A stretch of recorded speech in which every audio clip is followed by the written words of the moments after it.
Hello everyone. कैसे हैं आप लोग। आज के इस वीडियो में हम एडवाइजरी जो कि कैंडिडेट के लिए एमपीडीएमई के द्वारा रिलीज़ की गई है उसमें जो मेन इंपॉर्टेंट पॉइंट है जो कि आपको बहुत अच्छे से ध्यान रखना है और ये कोई गलती आपको नहीं करनी है रजिस्ट्रेशन के टाइम, तो उसके बारे में डिस्कस करेंगे। जो रजिस्ट्रेशन है वो आपके गवर्नमेंट कॉलेज तक पहुंचने का या फिर प्राइवेट कॉलेज तक या फिर किसी भी एमबीबीएस कॉलेज तक पहुंचने का एक पहला स्टेप है, जिसमें आपको बहुत अच्छे से रजिस्ट्रेशन करना है, किसी प्रकार की कोई मिस्टेक नहीं करनी है। यदि आपने कोई गलती कर दी तो ये फिर मिस्टेक आपको बाद में भी सेम मिस्टेक चलते रहेगी, क्योंकि फिर इसमें कोई सुधार नहीं होता है। तो आप बहुत अच्छे से रजिस्ट्रेशन करें बिना किसी गलती के, कोई भी आपको इसमें मिस्टेक नहीं करनी है। जैसे जो आपका नाम है, नाम की स्पेलिंग बिल्कुल करेक्ट होनी चाहिए, जो भी आपकी कैटेगरी है, आपका फादर नेम मदर नेम सब कुछ एक्यूरेट सही हो, इस बात का आपको बहुत ज़्यादा ध्यान रखना है। तो आपको एमबीबीएस तक पहुंचने का ये सबसे पहला स्टेप है जिसमें आपको रजिस्ट्रेशन कराना है और वो आज से स्टार्ट होने जा रहा है। तो आपको किन किन महत्वपूर्ण बातों का ध्यान रखना है, यही एमपीडीएमई के द्वारा रिलीज़ किया गया है। तो हम शॉर्ट में देखेंगे कि क्या क्या मेन इंपॉर्टेंट पॉइंट है जो कि आपको ध्यान रखना है। तो एमबीबीएस और बीडीएससी काउंसलिंग जो कि 2023 और 24 के लिए बच्चों के लिए है वो स्टार्ट हो चुकी है, जिसकी रजिस्ट्रेशन आज से है। जिसमें सबसे पहले आपको अपनी प्रोफाइल क्रिएट करनी होगी। प्रोफाइल क्रिएट करेंगे तो उसमें आपका लॉगिन और पासवर्ड जनरेट हो जाएगा और उसके थ्रू फिर आप रजिस्ट्रेशन कर सकते हैं। आपको महत्वपूर्ण बात ये ध्यान रखनी है कि आपका जो लॉगिन आईडी और पासवर्ड होगा वो आपको किसी से शेयर नहीं करना है, नहीं तो उसका दुरुपयोग हो सकता है। दुरुपयोग कैसे कि आपकी जो आपने इन्फॉर्मेशन सही से भरी है उसको कोई चेंज कर सकता है, उसमें कुछ अल्ट्रेशन हो सकता है, तो जिससे आपको प्रॉब्लम हो सकती है। तो आपको किसी को भी अपनी लॉगिन आईडी और पासवर्ड शेयर नहीं करना है। फिर रजिस्ट्रेशन से लेके जो भी इन्फॉर्मेशन या फिर इस ईयर जो भी चेंजेस आए हैं वो वेबसाइट पे अपलोड हो गए हैं। जो भी संशोधन है वो आप अच्छे से पढ़ ले, समझ ले। यदि इसके बाद भी आपको कोई डाउट है तो आप एमपीडीएमई के द्वारा एक ईमेल रिलीज़ किया गया है mpugpgcounseling@gmail.com। तो इस पर आप अपनी जो भी प्रॉब्लम है वो आप इसमें लिख के सेंड कर सकते हैं। आपको निश्चित ही एमपीडीएमई के साइट से जवाब आएगा और आपकी जो भी समस्या है उसका आपको समाधान भी मिल जाएगा। फिर एक इम्पॉर्टेंट बात ये है कि जैसे ही आप रजिस्ट्रेशन कराएंगे और प्रोफाइल क्रिएट कराएंगे तो उसमें कुछ गलती भी हो सकती है। तो यदि गलती है तो आपको संशोधन का भी फुल मौका दिया जाएगा, जिसमें आप टाइम लिमिट के भीतर ही उसमें अपनी जानकारी एडिट करके उसको सही कर पाएंगे। तो ये बहुत ही इंपॉर्टेंट है, आपको अपनी जानकारी सही से ही भरनी है। यदि किसी कारणवश कुछ गलत हो भी जाए तो आप उसको एक समय अवधि के भीतर सही कर सकते हैं। रजिस्ट्रेशन के समय आपको अपनी जब आप प्रोफाइल बनाएंगे, रजिस्ट्रेशन करेंगे, तो वहाँ पे आपको बैंक अकाउंट की डिटेल्स भी डालनी होगी।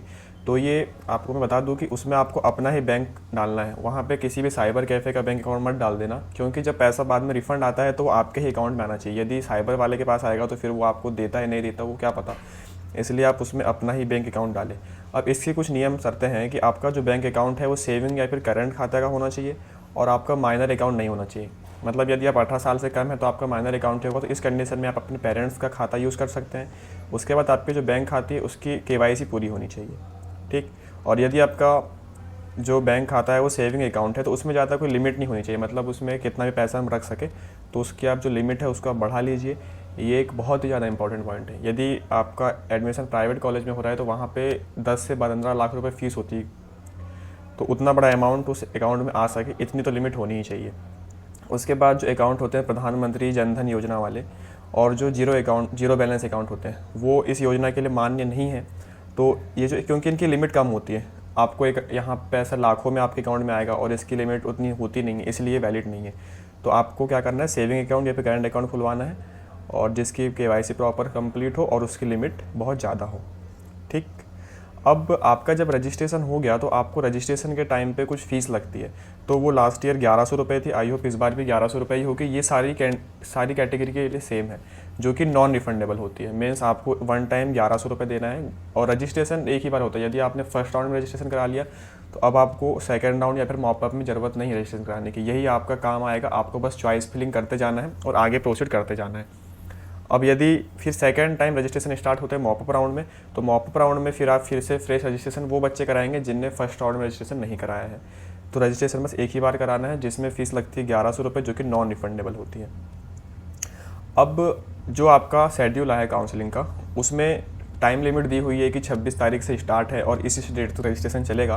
तो आपको इस टाइम लिमिट के अंदर ही अपना रजिस्ट्रेशन करा लेना है, आपको लास्ट डेट का वेट नहीं करना है, क्योंकि कभी क्या होता है कुछ टेक्निकल प्रॉब्लम्स आ जाती है या फिर कहीं लाइट नहीं रहती है, तो इस कारण से आपका फॉर्म भर के नहीं होगा तो उसमें आपकी गलती मानी जाएगी। उसमें ऐसा नहीं होगा कि फिर से डेट एक्सटेंड कर दे। डेट एक्सटेंड करने के बहुत कम ही चांसेस होते हैं, इसलिए जो भी टाइम लिमिट दी गई है आप उसी के भीतर अपना रजिस्ट्रेशन वगैरह सब कर लें। अब जैसे ही आपने अपना चॉइस फिलिंग वगैरह कराई तो जो फर्स्ट और जो सेकंड, फर्स्ट राउंड की चॉइस फिलिंग बिल्कुल फ्री होती है, सेकंड राउंड में कुछ पैसा लगता है, मॉपअप में भी पैसा लगता है।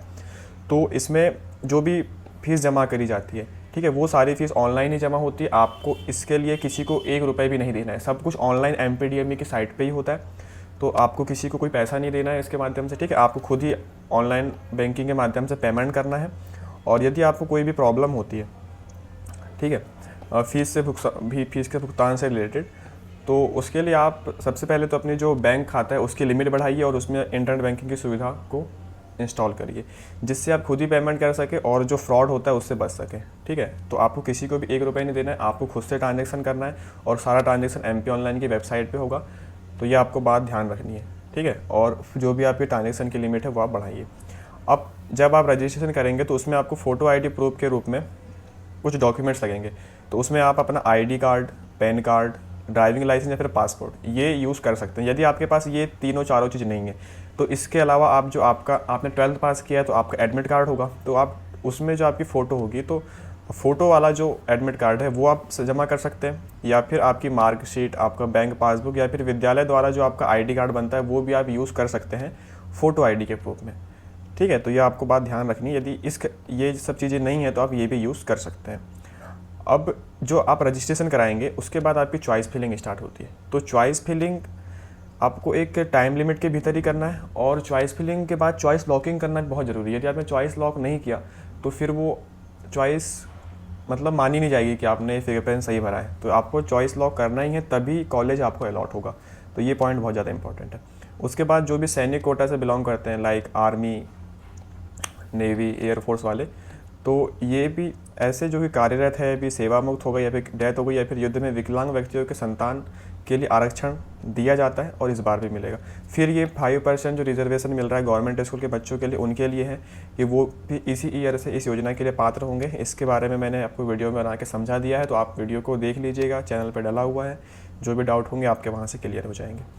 उसके बाद ये जितने भी रिजर्वेशन है, जैसे कि सैनिक कोटा, फ्रीडम फाइटर, PWD, शासकीय विद्यालय के बच्चे, तो इनमें से आप कितने भी ये योजना के लिए पात्र हो, लेकिन आप सिर्फ एक ही विकल्प का चयन कर सकते हैं, ठीक है।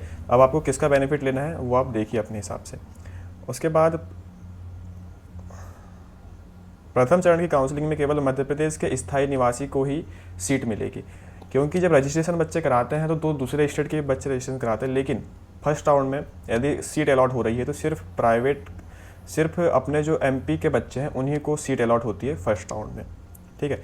फिर आपको जो भी सीक्वेंस है चॉइस फिलिंग का वो खुद से ही पहले रख लेना है, लिख के अपने पास कि मुझे इसी सीक्वेंस में चॉइस फिलिंग करनी है, जिससे आपको कोई परेशानी का सामना नहीं करना पड़ेगा। अब यदि आपको फर्स्ट राउंड में कॉलेज, अब आपको कैसे पता कि आपका प्रॉपर आपने रजिस्ट्रेशन फॉर्म भर दिया है, तो आप जो भी आपको स्लिप मिलेगी उससे आपको पता चल जाएगा। और यदि आपको फर्स्ट राउंड में आपने रजिस्ट्रेशन कराया, आपने चॉइस फिलिंग कराई, आपको कॉलेज मिल गया, लेकिन आपने कॉलेज लिया ही नहीं, तो इस दिशा में आपका जो रजिस्ट्रेशन है वो स्वमेव निरस्त हो जाएगा और आप फिर आगे की काउंसलिंग में पार्टिसिपेट नहीं कर पाएंगे। तो आपको ध्यान रखना है कि आपको सबसे पहली बात तो वही कॉलेज फिल करना है जो आपको चाहिए, और यदि ऐसा कोई कॉलेज मिल गया जो आपको नहीं चाहिए तो आपको एटलीस्ट फर्स्ट राउंड में तो उसे ले ही लेना है। यदि आप नहीं लेंगे कि यार मुझे कॉलेज नहीं चाहिए, मैं नहीं लेता, तो आप काउंसलिंग से ही बाहर किए जाएंगे। तो आपको ध्यान रखना, यदि आपको कॉलेज मिल गया है तो आपको कॉलेज ले लेना है। यदि आप सेटिस्फाई नहीं है तो फिर आप उसे अपग्रेड करा सकते हैं, ठीक। ये वही बात लिखी कि चॉइस फिलिंग के बाद चॉइस लॉक करना बहुत ज़रूरी है, नहीं तो आवंटन नहीं होगा। फिर जैसे ही आपका जब अलॉटमेंट लेटर आता है तो उसको आपको लॉगिन और पासवर्ड के थ्रू लॉगिन करके उसका प्रिंट आउट ले लेना है और अपने पास रखना है कि हाँ मुझे इस कैटेगरी से ये कॉलेज अलॉट हुआ इतने मार्क्स पे। तो ये सब चीज़ें लिखी होती है अलॉटमेंट लेटर पे, ये आपको रखना बहुत ज़रूरी है, क्योंकि जब आप ये अलॉटमेंट लेटर लेके अपने कॉलेज में जाएंगे, जो भी आप कॉलेज मिला है, तो वहाँ पे आपको खुद उपस्थित होना है। ऐसा नहीं कि आप किसी और को पहुँचा दें, आपको खुद जाना है और वहाँ के जो भी ऑफिसर लोग होंगे, अधिकारी लोग, वो आपकी रिपोर्टिंग करेंगे, आपके अटेंडेंस लगाएंगे और आपको अपने सारे डॉक्यूमेंट्स लेके जाने हैं। कौन कौन से डॉक्यूमेंट्स रिक्वायर्ड है इससे भी रिलेटेड मैंने वीडियो बना के रखा है जो कि चैनल पर डाला हुआ है कि आपको इतने डॉक्यूमेंट तो लगेंगे ही नीट की काउंसलिंग के लिए, तो आप उसको देख लीजिएगा। और जैसे ये सारी चीज़ें आपका स्क्रूटनी हो गई, आपके सारे डॉक्यूमेंट वेरीफाई हो गए, आपकी अटेंडेंस लग गई, अब आपका एडमिशन कंफर्म हो गया, तो आपको फिर एक सर्टिफिकेट दिया जाएगा है ना, जिसमें आपके मूल जो भी दस्तावेज है, जितने भी आपने डॉक्यूमेंट्स वहाँ पे दिए हैं, सबमिट करें हैं। हाँ, एक बात की, सारे डॉक्यूमेंट्स वहाँ पे सबमिट हो जाते हैं, आप जब MBBS कंप्लीट करते हैं उसके बाद ये मिलते हैं। तो सबसे इंपॉर्टेंट बात कि आपके जितने भी डॉक्यूमेंट है आप उसको अच्छे हाई क्वालिटी में अपने पास स्कैन करा के रख लीजिएगा, ताकि आपको बाद में आप उसका यूज़ कर सकें, क्योंकि आपको डॉक्यूमेंट्स अब मिलेंगे नहीं, आप एक बार जमा कर देंगे उसके बाद। तो आपकी जब एडमिशन हो जाएगा तो आपको एक सर्टिफिकेट दिया जाएगा कि हमारे पास इतने इतने डॉक्यूमेंट्स है, उसको आपको बस संभाल के रखना है 5 साल तक, ठीक है, जितना कोर्स ईयर का भी आपका कोर्स चलेगा तब तक। फिर आप जब फर्स्ट राउंड में प्रॉपर रिपोर्ट कर दी आपने, तो अब आपके पास 2 चॉइस बचती है कि यदि आप कॉलेज से सेटिस्फाई है तो आप वहाँ पे फाइनल सीट लॉक करा दीजिए, और जो बॉन्ड होते हैं 2 रूरल सर्विस बॉन्ड और अपना सीट लिविंग बॉन्ड, ठीक है, तो उसको आप सबमिट करके अपना एडमिशन फाइनल करा सकते हैं। लेकिन अभी आप कॉलेज से सेटिस्फाई नहीं है तो आप अपग्रेड करा सकते हैं अपने कॉलेज को। तो उसके लिए फिर MPDME की साइट पे एक ऑप्शन होता है कि क्या आप अपना कॉलेज अपग्रेड करना चाहते हैं, तो आप उसमें यस पे क्लिक कर दीजिएगा, तो जिससे आप अपग्रेड करा सकते हैं सेकंड राउंड और मॉपअप राउंड के लिए। लेकिन इसके लिए थोड़ा सा कुछ करना होता है, उसमें यदि आप अपग्रेड कराना चाहते हैं तो जैसे ही आपने अपनी MPDME की साइट पे अपग्रेडेशन वाले ऑप्शन पे क्लिक किया, यस किया, तो उसके साथ ही आपको 500 रुपये के स्टाम्प पेपर में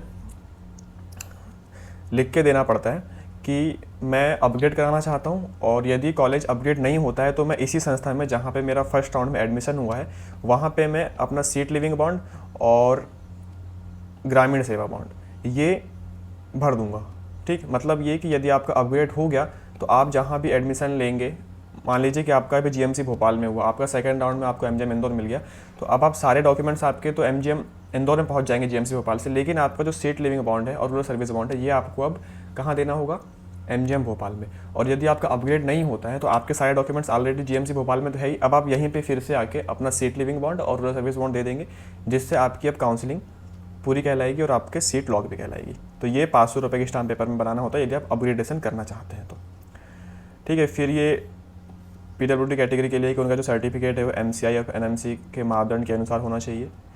और बाकी जितनी भी छात्रवृत्ति से रिलेटेड योजना है, स्कॉलरशिप से रिलेटेड, उसका वीडियो हमने चैनल पर डाल दिया है, जिसमें पोस्ट मैट्रिक स्कॉलरशिप, मेधावी स्कॉलरशिप इन्हें कवर किया गया है। तो आई होप आपके सारे डाउट्स क्लियर हो गए होंगे और आपको कौन कौन सी बातों का ध्यान रखना है वो भी आपको समझ में आया होगा। वीडियो कैसा लगा बताइए, वीडियो अच्छा लगा तो वीडियो को लाइक करिए, चैनल को सब्सक्राइब करिए, और इसी तरह की हम अपडेट इस चैनल पर लाते रहते हैं, जिससे में आपको काउंसलिंग में बहुत हेल्प होती है। तो आप टेलीग्राम चैनल को ज्वाइन करिए, वहाँ पे आपको और ये सारी चीज़ें आपसे शेयर की जाती है। तो thank you so much for watching this video को लाइक करो, चैनल को सब्सक्राइब करो, थैंक यू।